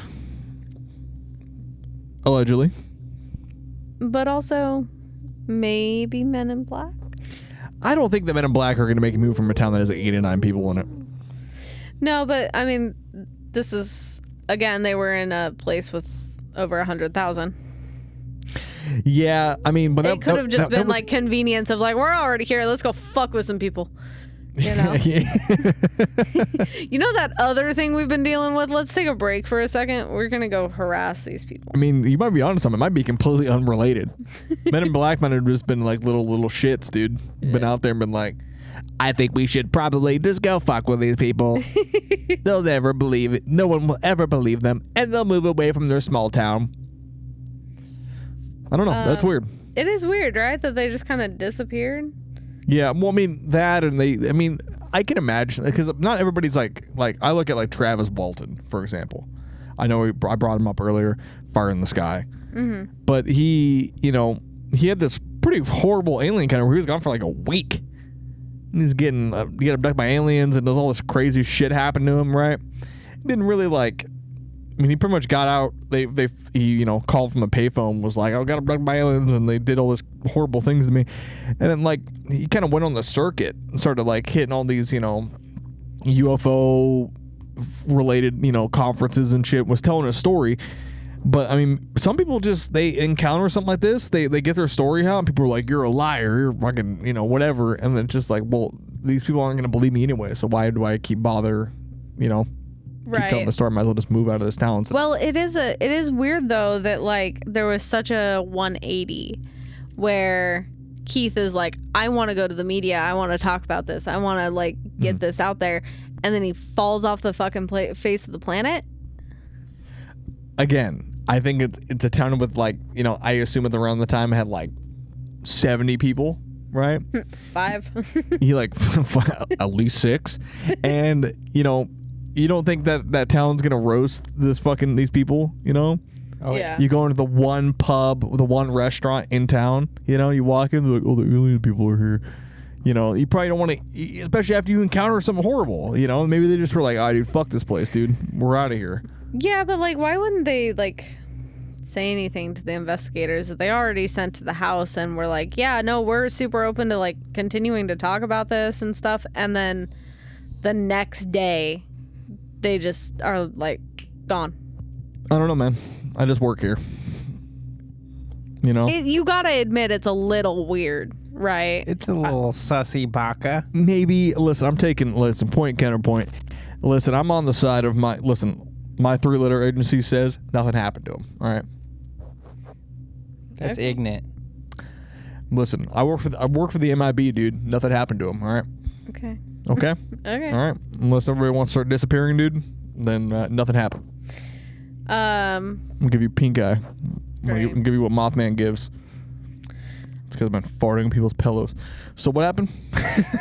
That's kind of it. After 24 years, it just kind of just vanished. We still have no resolution on this story. There's still nothing going on. I can't imagine it's super easy to disappear for 24 years, but yeah. But yeah, no, there's nothing else. That's it. The story I gave you is it. That's Nothing's pretty weird. Come up. That's pretty weird. That's really weird. That's really so weird. fucking weird. What are we at for time? Well, we've been recording audio for almost 2 hours. We're at 152. Oh, damn. Yeah. So it's a long episode. 152. Oh, like Blink. No, like the episode. Holy shit. And 2, 1, 152. There it is. There it is. Well, in that case, we gotta cut it for time and stuff like that. There's thing we gotta do. We gotta cut it. But it's still probably an hour and a half already? At least an hour and 40 something. Well, why don't we split this into 2 episodes then? Do you have more? Yes. Oh, really? 2 more stories that I found. Well, I mean, they're gonna be enough for another episode? Fucking probably. Look at this shit. Oh yeah, that's quite the thing. Quite the tale of the tale. Well, okay, so it starts here and then ends there. It's up to you, Mr. Cowick. Do we want to do just a super long episode, or do we want to split this into 2? How much longer do you think it'll be? Fuck, I don't know, man. I have to go pick up my brother from the airport in about, I don't know, maybe 45 minutes. I think it's it'd be cutting it close. So Two-parter. two-parter. I mean, Or no, sorry. Or no, sorry. that's okay. Or no, sorry, bro. Yeah, sorry for picking I it. can also, you know what? I can also find there are stories I did not include. So Fantastic. I can always find more, and then we just won't have Marty for the rest of it, I guess. Yeah, we'll just call him on the phone. Yeah, Zoom, baby. Be an Zoom. hour and a half just on the phone. We should being do like, some Zoom pods. We should. Yeah. Well, listen, we have.